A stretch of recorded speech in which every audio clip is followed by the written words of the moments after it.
Riprendiamo la lettura della lettera di Giacomo. Se avete le vostre Bibbie potete aprirle, tenerle aperte perché stiamo leggendo questa lettera non lunghissima ma molto ricca di spunti, di insegnamenti e quindi la leggeremo man mano. Adesso che abbiamo un po' fatto la premessa e abbiamo parlato in generale della lettera, a parte la pausa di venerdì scorso dove abbiamo solo preso un argomento che ci serviva per pregare, adesso procederemo per argomenti principali, perché questa epistola è così ricca di tanti argomenti, non solo uno sviscerato, ma proprio tanti argomenti che ne possiamo prendere uno per volta e sarà di insegnamento per noi. Per esempio, lì da dove proseguiremo a leggere, si parlerà delle prove e delle tentazioni, ma viste in una luce diversa, la luce che devono vedere i credenti. E mentre riflettiamo su questi versi, voi vi accorgerete di come la testimonianza della sorella riguardo suo papà è collegata a quello che diremo. Quindi siamo in Giacomo, capitolo 1, riprendiamo la nostra lettura dal verso 9. Dal verso 9 al verso 11 sembra quasi che Giacomo faccia una pausa, perché sta parlando delle prove. Sta parlando delle prove che sono dei test per la nostra fede, delle dimostrazioni della nostra fede. E improvvisamente inserisce questa frase, questo periodo in cui lui parla del ricco e del povero.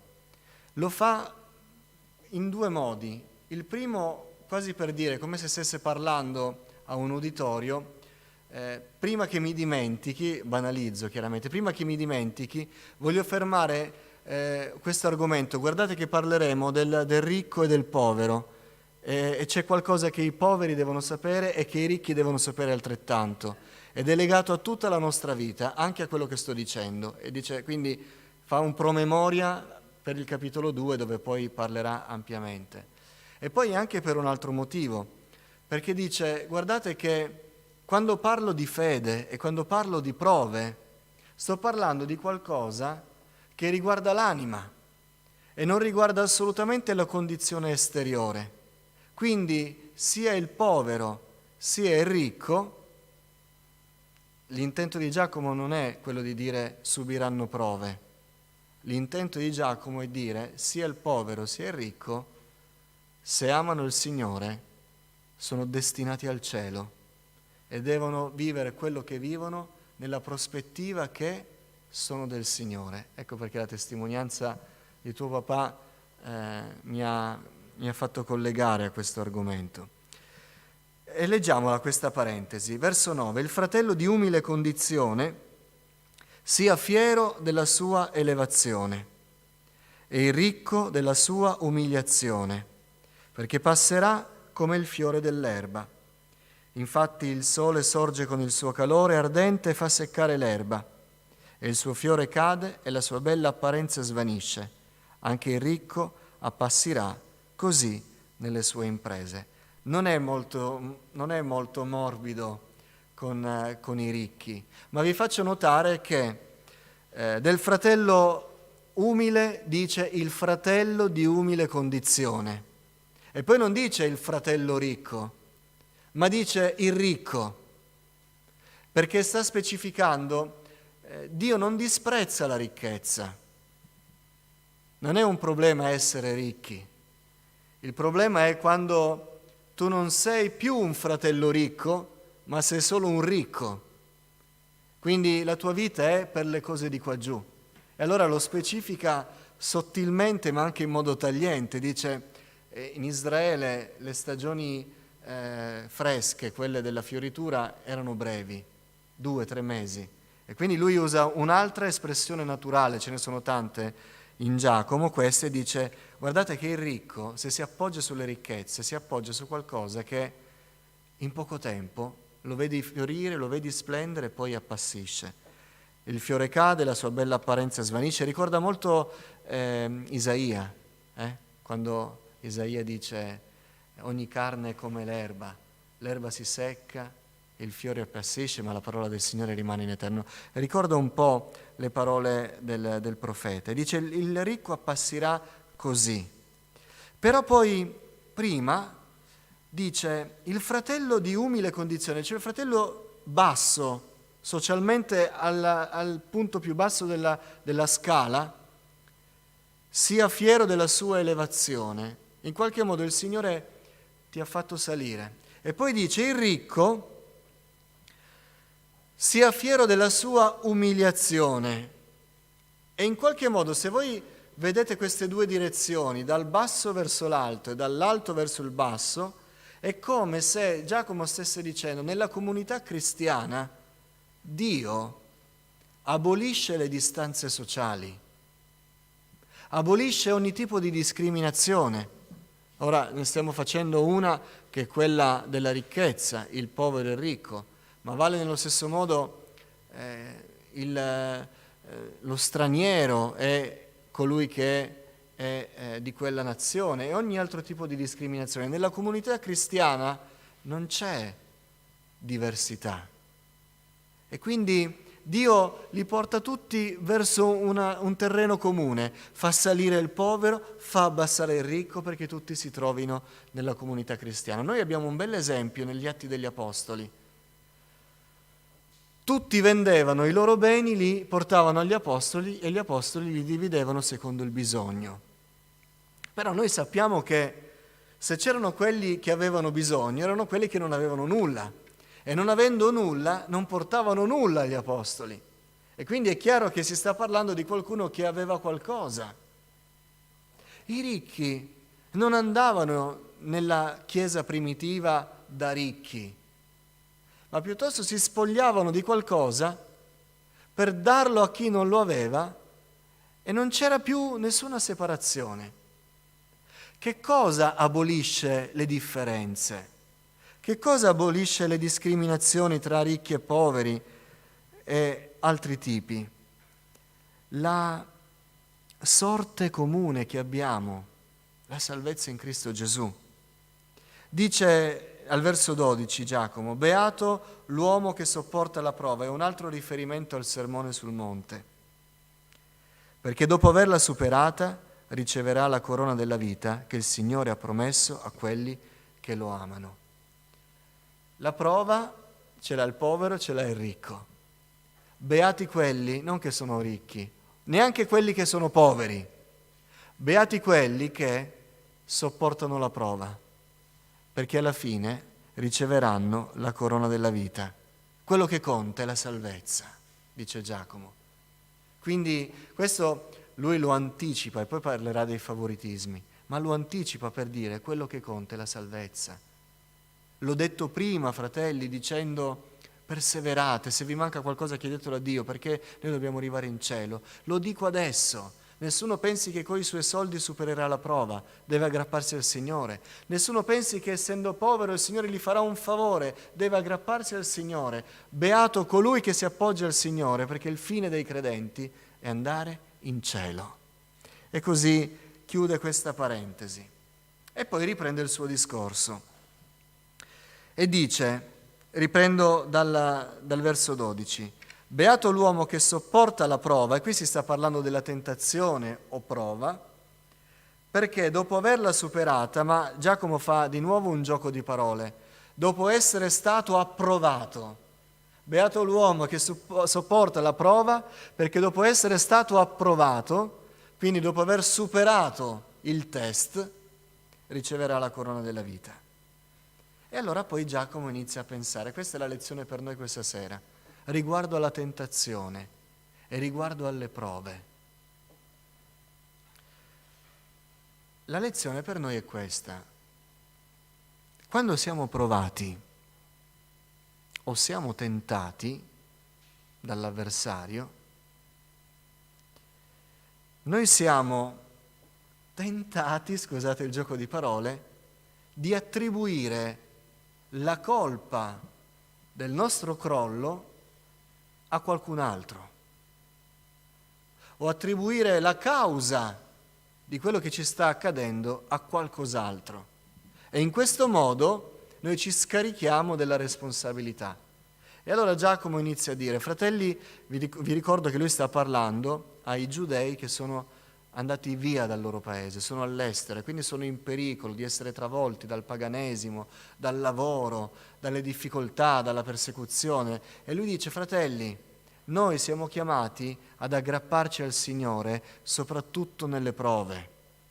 E non è una giustificazione che voi adesso siete a Roma o in Cappadocia o in India, o siete tra i nemici, o siete tra i pagani, e allora è più difficile, e quindi in qualche modo il Signore vi deve scusare. Non è una giustificazione.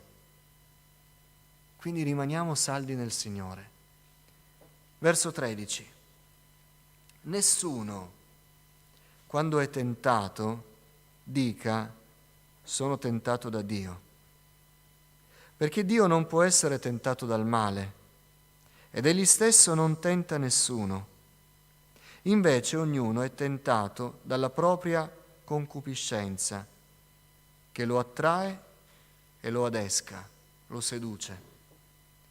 Poi la concupiscenza, quando ha concepito, partorisce il peccato, e il peccato, quando è compiuto, produce la morte. Ora, chi dice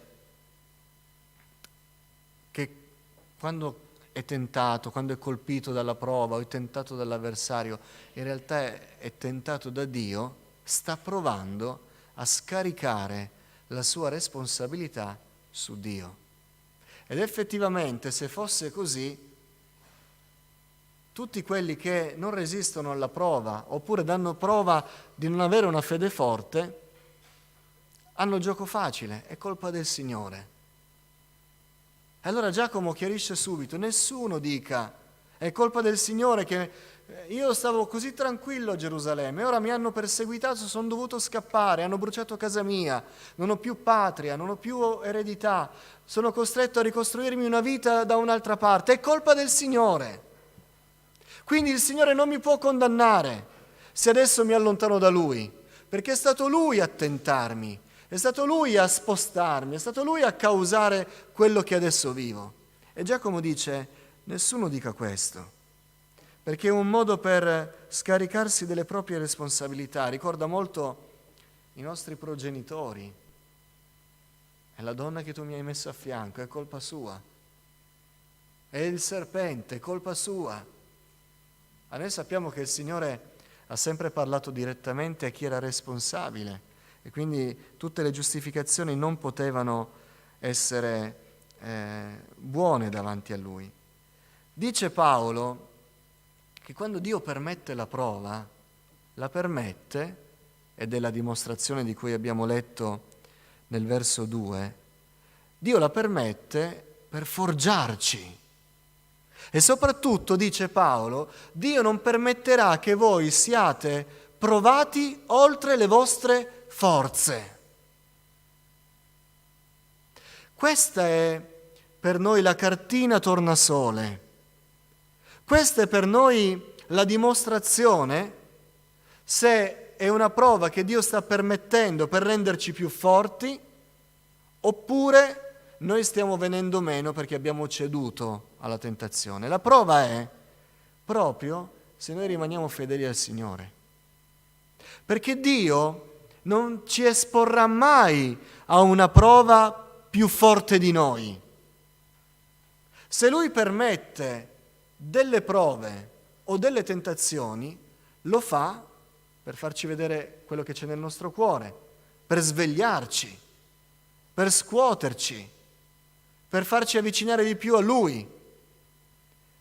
E noi abbiamo la storia di Giobbe. Lui dirà, quando la prova inizia a fare pressione oltre le nostre forze, fin qui e non oltre. Quindi stiamo pur certi che se Dio permette una prova, non lo farà mai al di sopra delle nostre forze. Ma se, cedendo noi alla prova, noi vediamo nel nostro cuore che ci stiamo allontanando dal Signore, che invece di diventare più forti, ci stiamo sbriciolando nella fede, se invece di diventare più ferventi diventiamo apatici e freddi, allora noi stiamo scoprendo che qui non si è trattato di un qualcosa che ha permesso il Signore per forgiarci, perché sennò ci saremmo sviluppati, ma noi siamo venuti meno cedendo alla tentazione. E qualcuno potrebbe dire, ma qui, quando Giacomo nel verso 12 dice beato l'uomo che sopporta la prova, di che cosa sta parlando? Della prova intesa come difficoltà o della tentazione? Perché la parola è la stessa, è usata per le tentazioni ed è usata anche per le prove. Noi possiamo rispondere in questo modo. Spesso le prove, le difficoltà, ci espongono alla tentazione di lasciare la fede. Allora in questo senso noi possiamo usarla in tutti e due i significati. La prova come difficoltà che diventa tentazione di lasciare la fede. Perché, fratelli, noi possiamo anche cadere nella tentazione, ma abbiamo un avvocato presso il Padre, Gesù Cristo, e se andiamo a Lui con pentimento Egli ci rialza. Ma c'è una tentazione che se ci cadiamo dentro moriremo, ed è la tentazione di lasciare la fede. Chi abbandona la fede abbandona la sua salvezza. E quante prove, quante difficoltà ci mostrano che abbiamo bisogno di aggrapparci al Signore. Noi non ci aggrappiamo al Signore e l'avversario tenta. A volte noi parliamo della tentazione dell'avversario come questo diavolo col forcone che sempre ci dice le cose dei peccatucci che non dobbiamo fare. Sei diabetico, mangia il dolce. Hai un debole per le macchine sportive, comprati la macchina sportiva. La tentazione è altro. L'avversario vuole farci scadere dalla grazia, vuole farci abbandonare la fede e lo fa anche con le difficoltà. Ora, togligli la famiglia, togligli l'eredità, togligli la salute, vedi se non ti rinnega. La tentazione ci fu. Ma lascia questo tuo Dio, lascia questa tua fede e muori, perché la tua fede non ti sta portando né vita, né felicità, né salute.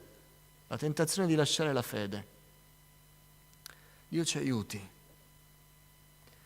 E dice Giacomo, è questa prova che porta alla morte. Notate nel verso 15, Giacomo percorre le fasi di una vita. Il concepimento, la concupiscenza quando ha concepito, il parto, partorisce il peccato, la crescita, il termine originale non è il peccato quando è compiuto, ma il peccato quando è cresciuto. E quindi voi vedete che ci sono tutte le fasi della vita. Il peccato cresce e come ogni vita cresce fino ad arrivare alla morte, produce la morte. È come se fosse un virus. Se noi cediamo alla concupiscenza, che è il desiderio intenso, che ci attrae, ci seduce e ci convince di cedere alla prova, lasciare la fede e cedere alla tentazione, è come se ci fosse un virus che nasce, cresce, si sviluppa e come ogni ciclo di vita porta alla morte. Ecco cosa dice Giacomo. Stretti al Signore, fratelli, dice. Perché se cediamo, sappiate che non è come il peccato ci può illudere una caduta temporanea, un cedimento temporaneo, una maglia che si allarga un pochino di più perché siamo stanchi di soffrire. Attenti, perché si concepisce, poi c'è un parto, poi cresce e poi produce la morte. Non ci possiamo permettere di cedere a nulla riguardo a quello che Dio non approva. Un periodo di riposo, un periodo in cui non prego più, un periodo in cui mi concedo qualcosa, anche se il Signore lo so che non mi approva al 100%, ma al 95% vado bene. Non ce lo possiamo permettere, perché c'è un concepimento. proprio come il concepimento naturale. Chi si accorge quando la donna ha concepito? Nessuno, neanche lei. Passano delle settimane, passano dei mesi, ma poi inizia a crescere qualcosa. E quando ha iniziato a crescere, a muoversi, ad agire, a vivere, e poi non lo fermi più. Allora Giacomo dice: attenti a cedere alla tentazione. Quindi non dite che è il Signore, perché noi siamo tentati dalla nostra concupiscenza e poi cediamo. Perché da Dio lo dirà, vengono solo le cose buone. Verso 16: non vi ingannate, fratelli miei carissimi. Perché dice non vi ingannate? Dice non ci sono giustificazioni. Non vi ingannate da voi stessi con i vostri ragionamenti, ma tutto sommato Dio mi ama, amo il Signore. Non vi ingannate. Dio non c'entra niente se state venendo meno nella fede. Perché da Dio non vengono le cose negative. Da Dio viene ogni cosa buona e ogni dono perfetto. E vengono dall'alto, discendono dal Padre degli astri luminosi. E qui dice Giacomo un'altra cosa: se non me la posso prendere con Dio, ricordiamoci che siamo in un contesto di paganesimo e ne abbiamo ancora al giorno di oggi. Improvvisamente Giacomo parla del Padre degli astri luminosi, del Padre delle stelle. Perché? E dice: ogni cosa buona, verso 17, ogni dono perfetto vengono dall'alto e discendono dal Padre degli astri luminosi, presso il quale non c'è variazione né ombra di mutamento. E qualcuno qui ha voluto vedere una chiara condanna all'astrologia. Vi ricordate quando abbiamo parlato dell'occultismo? L'astrologia dice che gli astri hanno la capacità di influenzare le vite e quindi di mutare il corso degli eventi sulla base di combinazioni di influenze varie. Perché nel mondo pagano di allora, che era ancora più legato all'astrologia di noi oggi, vivevano con le stelle, avevano le mitologie con le stelle, si affidavano a quelle cose che noi sappiamo sono cose di demoni. Dice: non mi posso aggrappare a Dio, e allora è il fato, e allora è stata la mia stella, e io sono nato in un'epoca disgraziata. Gli ascendenti sulla mia vita hanno influenzato il corso della mia vita e ora sono così pressato che non è colpa mia se sto venendo meno nella fede. E improvvisamente Giacomo dice: voglio focalizzarmi su altro, non ve la dovete prendere col Signore, vi dico che anche gli astri luminosi provengono da Dio e tutto quello che proviene da Dio ha il tratto dell'immutabilità, non dell'influenza, del cambiamento, presso il quale non c'è variazione né ombra di mutamento. Quindi non ve la dovete prendere neanche con le stelle, neanche col vostro segno, non ve la dovete prendere con nessuno. È la nostra concupiscenza che ci fa cadere. Quindi, fratelli, stiamo stretti al Signore, perché ne va della nostra salvezza. Egli ha voluto generarci secondo la sua volontà, mediante la parola di verità, affinché in qualche modo siamo le primizie delle sue creature. Dio ha voluto non solo crearci, ma con la sua parola, la parola di verità, ci ha fatto nascere a nuova vita. In altre parole, preoccupiamoci della creazione spirituale. Dobbiamo andare in cielo, dobbiamo indossare la corona della vita. Non cediamo alla tentazione, anche se l'avversario vorrebbe spossarci fino al limite.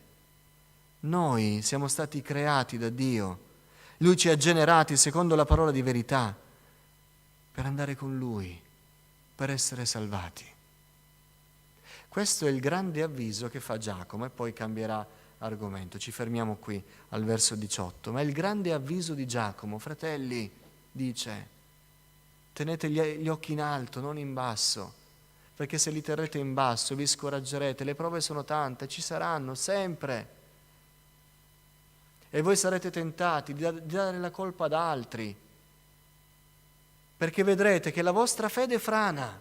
Non potete dire ho fede, perché la prova ha tolto il coperchio, ha messo in luce com'è la vostra fede. Allora sarete tentati di dare le colpe per provare a rendere più dolce l'amarezza di una fede che viene meno. Ma guardate in alto, perché qui non si tratta di trovare la spiegazione del perché è venuta meno la fede, qui si tratta di mantenere la fede fino alla fine. Perché anche se hai trovato una spiegazione del perché sei venuto meno, andrai all'inferno lo stesso. Quindi il punto non è la spiegazione, perché è accaduto. Il punto è che non deve accadere, che dobbiamo andare in cielo, che non dobbiamo cedere alla tentazione, che dobbiamo rimanere saldi nelle difficoltà. E Dio ci renderà forti. Dio ci darà quello che non muta. Amen. Questo è il grande avviso con cui Giacomo inizia a parlare nella sua epistola, parlando della prova, parlando della tentazione. E poi proseguirà con altri argomenti. Noi ci fermiamo qui, ma vogliamo prendere questa grande lezione per noi. Non è facile. Ecco perché c'è anche questo insegnamento nella Bibbia. Non è facile. Lo Spirito Santo lo sapeva sin dal principio, che noi siamo mancanti in tante cose, ci scoraggiamo facilmente, saremo sempre provati. E allora abbiamo questa parola. Se c'è qualcuno che è provato, se qualcuno è tentato e sente nel suo cuore un desiderio ardente, dice io sarei tentato di cedere, tutto sommato la mente mi dice che voglio cedere. Questa sera, prima di addormentarsi, rilegga questo brano.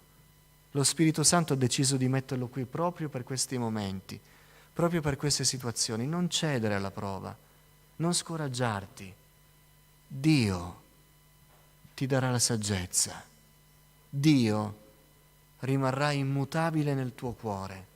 Dio, quando tu hai superato la prova, ti darà la corona della vita. Amen. Alziamoci in piedi, qualcuno concluda con una preghiera.